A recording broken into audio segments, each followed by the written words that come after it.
Greetings, it's August 2nd, approximately 4 p.m. I'm having a little difficulty getting information off the Canadian Wildland Fire Information System. It looks like their server is getting overloaded.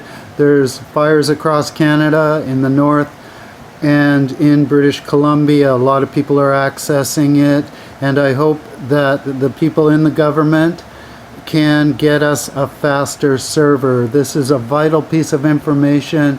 People are relying on it to find out data, to plan escape routes, and what their next course of action will be. Next, let's take a look at the big bar cam.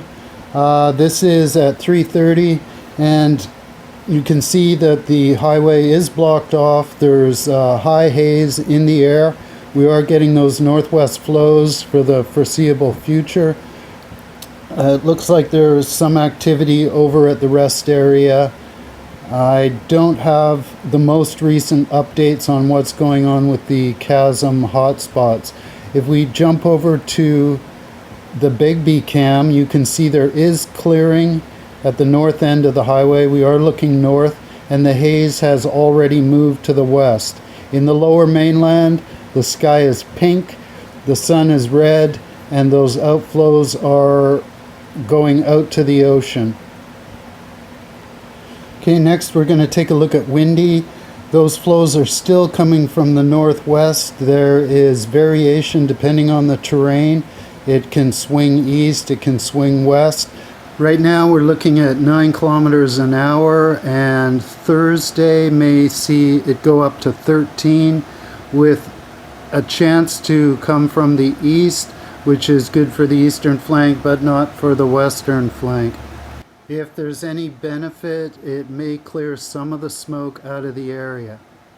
Okay, this is the last update I was able to get around 1 o'clock p.m. August 2nd from the Canadian Wildland Fire Information System. It's not showing much change. We still have those 3 hotspots along the eastern wall at Chasm and 1 in the western wall. There's still a couple of hotspots about 2 kilometers east of the chasm itself. Now we're looking at the southeast flank going right across, and Hyheum still look clear at 1 p.m. There's increased activity on the lower side near the Cache Creek Hills. I'm also seeing more activity, hotspots in the gorge, and that one hotspot still out at Tobacco Creek. I have some concerns around Clemis Lake and Brasseau Lake. Now we're switching back to the other side. This is Clinton at around 1 p.m. There is some thinning of those hotspots on the hill right at 1400 meters, but I see 2 hotspots around the 1200 meter level coming towards Clinton, and the one hotspot is still remaining about 2 kilometers south of Clinton. I'm also seeing those same hotspots at 3 Mile Lake, and that looks pretty much unchanged. That should be fairly good news for Clinton, and I hope you get some clearing in the smoke soon. Okay, now I'm looking at the western flank. This was 1 p.m. You can see those spots have moved 10 kilometers west of Highway 97. They're heading towards the Pavilion top, and there's quite a lot of density that's crossed over Highway 97 at Scotty Creek, and crews seem to be holding it from any movement southward. We're looking at the eastern flank. There's a lot of activity pushing up against Mount Grant, and that's extending down to the eastern shore of Loon Lake again.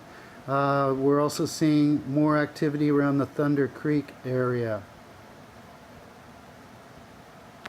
I'll save these screens, and if I can get an updated version of the infrared hotspots, we'll do a comparison and see how much growth there has been. Okay, so to recap, the chasm area seems to be holding. The northeast flank is moving eastward. The southeast flank looks to have more density in fire hotspots. The west flank is moving about 10 kilometers past Highway 97 to the west. It's moving up Pavilion Mountain, and Clinton seems to be holding in the same position. I'm noticing increased activity around the eastern Loon Lake, the upper Loon Lake. High Heum Lake still looks clear, and I just want to advise everybody, please be safe out there. I'm going to go and check the BC Wildfire Information System and the TNRD site, and when I get some data, I'll post another update. Thank you.